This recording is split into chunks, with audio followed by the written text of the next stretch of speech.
I'm not trying to prepare CLP for the future of work. Rather, what I'm trying to do is working with our businesses to agree how we need to work in future, and then with our people to understand their expectations and to come up with a range of policies and approaches to meet everyone's needs. Hi, I'm Martin Xiang, Principal at Heidrick Struggles Hong Kong office. I'm here today with Eileen Burnett-Kant, Chief Human Resources Officer at CLP Group, one of the largest investor-owned power businesses in Asia Pacific. Eileen joined the CLP in 2019 and is responsible for all HR-related matters across the group. Throughout her career, Eileen has held a number of senior HR and general management roles in the metals and mining, airline, chemical, agricultural, and retail sectors. And earlier, she was a management consultant with McKinsey. Eileen, very welcome, and thank you for joining us today. Martin, thanks so much for the opportunity. For the past 3 years, CLP has been going through transformation for the HR function. What are the needs you see and approaches you have adopted for this transformation? When people from outside of CLP and the utility industry talk to me about it, they tend to use words like traditional or dependable, reliable, so local. And on the one hand, we're all of those things, and we have to continue to be because our customers rely on us to provide affordable, essential services that supports local communities. But then on the other hand, the energy industry all around the world is going through quite profound change. We use the word energy transition, you see that in the newspapers, but what we're really doing is playing our part in whole of system replacement. Just imagine whether we're in a Hong Kong or any other major city, most or if not all energy is being generated from zero carbon sources. Most of those sources have to be built. The grid has to be re-engineered to cope with all of that. Every vehicle, bus, cars, ferries, trains, they're all electric or hydrogen, and buildings are fitted or retrofitted. And they're all accessed through new digital technology interfaces and in new business models. And that's becoming our reality as a major energy player in the Asia-Pacific region. And we have to not only engineer this transition, but also make it fair for our customers and for our people. So all of that means really big shifts in people capability now and over the years to come, attracting new skills such as renewable energy skills, smart grid, digital, retraining staff, transitioning to a new digitalized and more commercial ways of working, and supporting all of our people to thrive in that change. And all of that's happened while we've got a war for talent going on with big disruptions in all of our markets, in demographics, health, well-being, migration, turnover, and changing employee expectations. So we've got a bit on in CLP and a bit to do from a people perspective. What we're doing in HR and in the HR function mirrors these shifts, and what we're trying to make sure is that the HR function is set up to deliver support to the business to drive those shifts going forward. What we've done over the past couple of years is strengthened our specialist capabilities in organization development, rewards and governance, well-being, return to work. We've set up an in-house talent acquisition team, and now we're working on the back office to take full advantage of digitalization of the function, and we're implementing a channel strategy to provide more advice and support more effectively and efficiently to CLP team members. And that will enable our HR business partners to focus on more strategic work. But I would say that our transformation is not just about structure and about systems. It's about refreshing all of our policies to support the talent agenda, new ways of working, and people's changing expectations. We've enhanced flexibility and well-being policies, and now we're implementing major changes to performance management and remuneration to reward business success from collaborating between Hong Kong and mainland China in particular, as well as demonstrating new behaviors. We've refreshed leadership competencies and our whole engagement approach to team members to make it two-way, not one. So we see this as a transformation of our HR capability in line with the transformation of our industry. And it's an exciting time to be part of HR at CLP. Exactly. Thank you very much, Eileen, for sharing the essence and different aspects of CLP's HR transformation. I can imagine there must be tremendous effort in navigating the company's future HR function. As we look ahead, the future of work has been a widely discussed topic, especially among the global CHRO community. Eileen, what are the most important trends to watch out for in terms of future work? The skills and capabilities leaders will need in the energy industry, especially the power and the utility sector. For many years, CLP has had a leadership competency framework in place that has emphasized things like balanced strategic thinking, thinking short-term, thinking long-term, solid execution, risk management, continuous improvement, good people management, cultural adaptability. And that is very much the hallmark of the energy industry, and we still want all of that. When we looked at our capabilities, we started with the idea that maybe this would be evolution, not revolution, and that was what was on our minds. But what came out of the review was some quite big shifts in thinking about what we wanted from our leaders going forward. We wanted very much to focus on things like decision-making under uncertainty. The market is changing so much every day, every week. Policy changes going on all around us. And so we need our leaders to be able to be more agile in making decisions and have less complete information and be comfortable with that. Risk-taking change leadership was a very big theme to train and develop our leaders in. And then what we call engaging for value, which is really about not just focusing on good organizational relationships inside the company, but how do you form partnerships outside of the company and build an ecosystem so that we can create value for the business. And so those new shifts on top of the existing leadership competencies are what we're now embedding into our leadership assessment approach and into our development program. So in the future, how are you approaching the needs of a changing workforce, such as Gen Z and millennials, remote working, gig economy, multi-generational hybrid workforce? Thank you, Martin. I think it's interesting because it's an area where perhaps the utility industry is a little different to other industries in that we have a very much older workforce generally. But over the past 4 or 5 years, there's been a very dramatic shift. Soon we'll have half of our workforce under 40 and obviously growing over the next period of time. So we need to look at how we support those younger people coming to our business, meet their expectations, and re-engineer basically all of our policies, which are very much engineered to support people who are 50 plus. At the same time, we also have to look at how we engage our older team members flexibly to prolong their careers and allow the new generation to benefit from their deep expertise. Because we take such a long-term view about people, we see then that we have a role to play in their progression and social progression, helping people feel like they can not only have a good career with CLP, but also establish themselves in life. And I think many young people in Hong Kong in particular, but also in our other markets, can feel a bit disheartened, perhaps losing a bit of hope around the widening wealth gap that they see around them and the fact that life has been tough for them over the past few years. So we try to help very directly with policies that we've got in place, with scholarships to help team members. And then also we have a home loan scheme for our team members in Hong Kong to help them get that first foothold on the housing ladder here, which is such a big factor here in the Hong Kong market.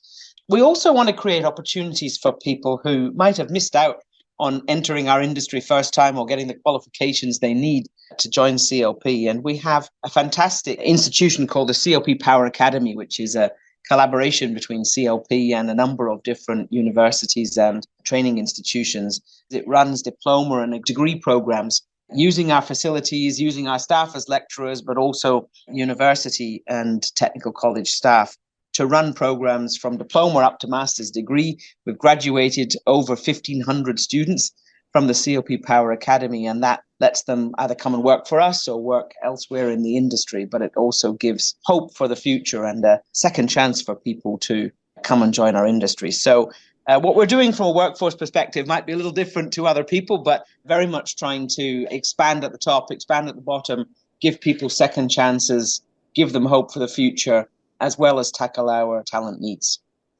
CLP own assets and operate in several markets in the Asia-Pacific region. Are there any market differences that you see with reference to planning for the future workforce? We do see some differences, primarily because of the different nature of our businesses. In India and mainland China, we're building renewable assets, we're building solar farms, wind farms. They tend to be quite remote, small workforces, very local. And so the needs of our team members there are sort of hyper local in what they're looking for. On the other hand, Hong Kong's about infrastructure projects, digitalization, and therefore, again, a different workforce with different expectations. And in Australia, we have a big trading and a much bigger retail business. So we've got pockets of different needs, different workplace demographics, different profiles that we need to balance across the region. How do you approach shaping a thriving culture across different markets? In a company like CLP, we've been in business for over 120 years. Across the region, people have joined us at various times, but there's a very, very clear CLP DNA, as I would call it, that runs across the business, and it's incredibly strong. Safety, reliability, integrity. I think that's embedded through our work on values frameworks and all the reinforcement that you'd expect through recruitment and assessment and leadership development. But then I think because we do run a business across the Asia-Pacific region, our approach to it is freedom within a framework. So we don't have one CLP set of values that we say you have to talk to your people about CLP values. We have Energy Australia values that are linked to CLP values, Aprava values in India that are linked to CLP values. And so we allow freedom within a framework, and we also allow our businesses in Hong Kong and in mainland China to express the values in ways that make sense to them. We've invited team members to come and express the values in their language. The DNA will remain the same, but the language will be our team members' language, and it will respond directly to the feedback they gave us. Making it simple and making it practical and real for team members are the main things that I'm trying to do from a culture perspective in CLP. Thank you very much, Eileen. How is CLP preparing for this future workforce? How are you ensuring you attract, develop, and retain the leaders you will need? Thanks, Martin. I reflected on this because we could probably talk for an hour or two about everything that we are doing. But in the end, I tried to boil it down to three big themes that we're really pursuing across all of our activities. I think the first theme is from the ground up. This is a market that isn't going to just give us the talent that we want. We have to build it. It's not the first industry on people's minds when they wake up in the morning, I want to join the utility industry. A lot of people are not necessarily choosing mechanical or electrical engineering. They're looking at new engineering degrees. So we're competing with all of that. We have to build connections, dialogue with people from that very, very early age, talk about who we are, what we do, work our way up through primary schools, through secondary schools, Girls Go Tech, sponsoring female engineering students through university, creating internship opportunities so that we do everything possible so that we have a pipeline of talent that comes in the door into our graduate programs. And then I think the second thing is that the message for us really needs to be reshaped, because if I go back to what I said at the beginning, people have this perception of the industry safe, reliable. We have such growth, such a variety of opportunities to be involved with, and the opportunity for people to innovate, develop new business models, make commercial decisions. So we see it as being quite different, particularly to the new generation. The message around being directly part of driving solutions to climate change is something that is very, very attractive, and we need to emphasize. We're not talking about it, we're doing it. The last piece is something that I touched on before. We see that we need to build a talent ecosystem around CLP. So it's not just us and our own efforts to attract people, but also we're getting the support of universities, training organizations, NGOs, so that they all understand what CLP is trying to do and they can help us in our mission to find people. We're also not waiting for some of the structural problems like licensing issues between the mainland and Hong Kong to get in the way, because we're actively working with organizations between Hong Kong and mainland China to overcome those difficulties and make sure that we can bring and get the talent we need. We're definitely working beyond our boundaries to tackle the great talent problems that we've got. What are the biggest challenges you see in terms of talent management, keeping in view a median term of 3 to 5 year horizon? Thanks, Martin. I think when I was reflecting upon this question, the first thing came to mind was, of course, the short-term issues that all of us face, I think, as CHROs, which is just stabilizing turnover and making sure that people want to stay. But because you've deliberately said 3 to 5 years, I'll dig myself out of that hole and say, I think in 3 to 5 years, there's three big things that we're really focusing on. One is in our core markets here in Hong Kong and mainland China of taking a more integrated approach to the talent market, really sourcing as one market, developing as one market, and driving flexibility between the markets is a major theme. The second one, in that 3 to 5 year timeframe, we will be making a big shift in terms of digitalizing our business. So training our people, retraining everyone in new skills, and then creating that nucleus of advanced digital capability is something that will be incredibly important. And the change management that's needed around that is something that, from a leadership development perspective, we're very focused on. I think the last thing that we're doing is really working to expand our traditional workforce sources and helping the different generations work together. As we've spoken about earlier, expanding the traditional workforces is a major theme over the next 3 to 5 years. Well, I believe these challenges are also shared by other major companies in Hong Kong, Eileen. So, what advice would you give to other CHROs on how to prepare for the future of work? For me, the future of work is not just one thing. I feel that you need to think about it broadly and very much from a business perspective. It's not a goal for me in itself. I'm not trying to prepare CLP for the future of work. Rather, what I'm trying to do is working with our businesses to agree how we need to work in future, and then with our people to understand their expectations and to come up with a range of policies and approaches to meet everyone's needs. Second piece of advice, if I may, would be about the two-way engagement. So make sure that what you're doing is really grounded in people's real issues and wants, and they may surprise you. And so listen, very simple, listen, ask, and you may get surprised. Thank you, Eileen. What you just shared is very crucial, and thank you for your advice and your insights on this future of work topic. Before we close the session, we want to hear a little bit more about you and your personal journey. Having moved from Melbourne to Hong Kong at the height of the pandemic to join CLP, how did you adapt to this new organization and the market environment? Thanks, Martin. Coming to work for CLP was really and truly my dream job. I had wanted to work in Asia. I wanted to work at the crossroads of East and West in a business going through change and in a CHR role that had regional accountability and also listed accountability. So this was the absolute sweet spot for me. And it wasn't a short-term move for the family. The timing was a little interesting, but the opportunity was amazing and still is. I think from a cultural change perspective, then maybe a couple of perspectives. So I was born into a multicultural family, brought up in a third culture, and I've been in a multi-ethnic relationship for the last 30 years. In that time, we've lived and we've studied and worked all over the world, and all of our leisure time goes into the next adventure. So you could call me a culture junkie if you wanted to, but I love the buzz of new cultures and the personal challenge that it comes from thinking about every single interaction I have about how it will land with the other person and to understand their perspectives and what's shaping them. So I love that challenge, that I have that on top of just thinking about the work. I do believe quite profoundly that it's me that has to adapt. When you come in here, it's me that has to engage with the culture here, really try my best to understand it and work well within it.